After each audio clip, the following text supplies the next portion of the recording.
Syarah Al-Hikam, Bagian 2. Kitab Al-Hikam merupakan salah satu kitab tasawuf yang paling berpengaruh di dunia Islam selama hampir 800 tahun. Kitab ini menjadi rujukan utama para pelajar di banyak perguruan tinggi Islam serta menjadi buku panduan bagi para pencari Tuhan. Mengingat besarnya pengaruh Al-Hikam, terdapat lebih dari 20 kitab-kitab yang ditulis sebagai penjelasan atau syarah atas kitab ini. Dari sini, layak untuk mensejajarkan Al-Hikam dengan karya-karya tasawuf monumental seperti Risalah Al-Qusyairiyah, Qut Al-Qulub, dan lain-lain. Di Indonesia, kitab ini juga menjadi salah satu referensi utama yang diajarkan di masjid, madrasah, dan pesantren hingga saat ini. Untaian-untaian hikmah yang ditorehkan penulis dalam Al-Hikam terajut indah, menyejukkan jiwa, dan relevan untuk diterapkan dalam rangka membenahi kehidupan moral spiritual masyarakat. Tak berlebihan jika Abdul Halim Mahmud, Syaikh Al-Azhar memandang kitab ini memberikan ilmu dan cahaya. Kitab Al-Hikam adalah karya masterpiece Tajuddin Abu Al-Fadl Ahmad Ibnu Muhammad Ibnu Abdul Karim Ibnu Abdurrahman Ibnu Ahmad Ibnu Isa Ibnu Al-Husain Atailah Al-Juzami Al-Maliki Al-Syazili Al-Iskandari. Merupakan ulama Mesir kelahiran Iskandariyah pada sekitar 658 Hijriah, 1260 Masehi. Beliau mendapat gelar Qut Al-Arifin, Turjuman Al-Wasilin, dan Mursyid Al-Salikin.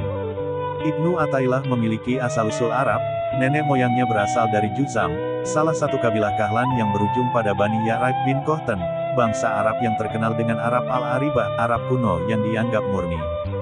Ibnu Atailah dilahirkan di tengah-tengah keluarga ahli ilmu.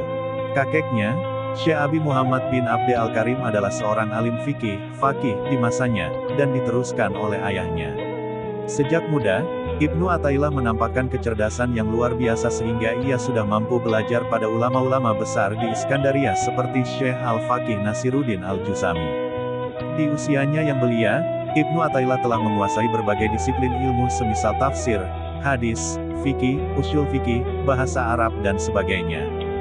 Karena dibesarkan di lingkungan ulama ahli fikih, tidak mengherankan bila Ibnu Atailah tumbuh sebagai seorang faqih, sesuai harapan dari kakeknya.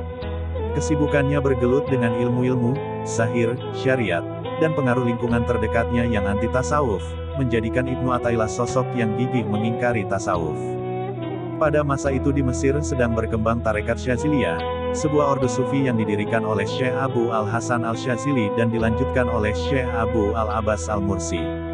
Sebagai penentang tasawuf, Ibnu Atailah berpandangan bahwa yang ada hanyalah ulama ahli zahir, tapi para ahli tasawuf mengklaim adanya hal-hal yang besar, sementara zahir syariat menentangnya.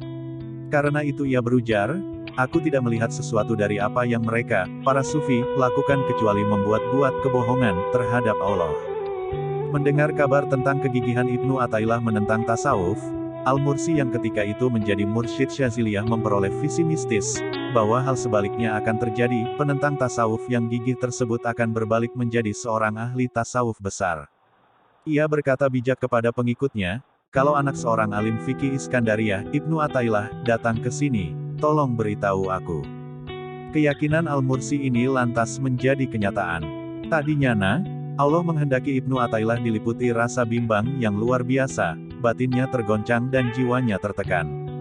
Ia bertanya dalam hati, apakah sudah semestinya aku membenci tasawuf? Apakah sudah benar jika aku membenci Al-Mursi? Diliputi kecemasan tak terkira, akhirnya ia beranikan diri untuk menghadiri majelis Al-Mursi, melihat sendiri apa sebenarnya yang ia ajarkan. Ibnu Atailah bergumam, jika memang Al-Mursi adalah orang baik pasti akan terlihat. Kalaupun sebaliknya, maka biarlah aku meniti jalan hidup sebagai pengingkar tasawuf. Ketika menyimak untaian hikmah yang keluar dari lisan Al-Mursi, Ibnu Atailah terkesima, dan merasa ucapan-ucapan tersebut tidak lain keluar dari kedalaman samudera ilmu ilahiyah. Ia bergumam, segala puji bagi Allah, Tuhan yang menghilangkan rasa bimbang dalam hatiku. Sampai pada titik ini, Ibnu Atailah memutuskan berputar haluan dan mantap berguru ilmu tasawuf kepada Al-Mursi. Ia sadar bahwa selama ini ia terlalu menekankan diri pada aspek zahir dari ibadah, sehingga melupakan samudera kedalaman makna yang luas. Ia juga yakin bahwa ilmu yang didapat oleh para sufi bersumber langsung dari Allah. Untuk semakin memperdalam pengetahuan tentang tasawuf, Ibnu Atailah memutuskan pindah dari Iskandariyah ke Kairo dan mengabdi, mulazamah, pada gurunya, Abu Al-Abbas Al-Mursi.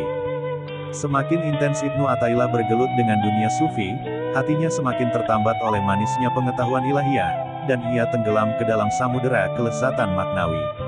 Terbersit dalam benaknya untuk menyelam lebih dalam lagi, dan berpikir bahwa ia tidak akan menjadi seorang sufi sejati kecuali dengan memasuki dunia tersebut secara total, menghabiskan seluruh waktu untuk sang guru dan meninggalkan semua aktivitas lain. Ibnu Athaillah berkata, setelah bercerita semacam itu yang sebetulnya adalah nasihat untuk diriku, beliau berkata, demikianlah para al-sidikin, mereka tidak keluar dari keadaan yang telah ditakdirkan Allah sampai Dia sendiri yang mengeluarkan mereka.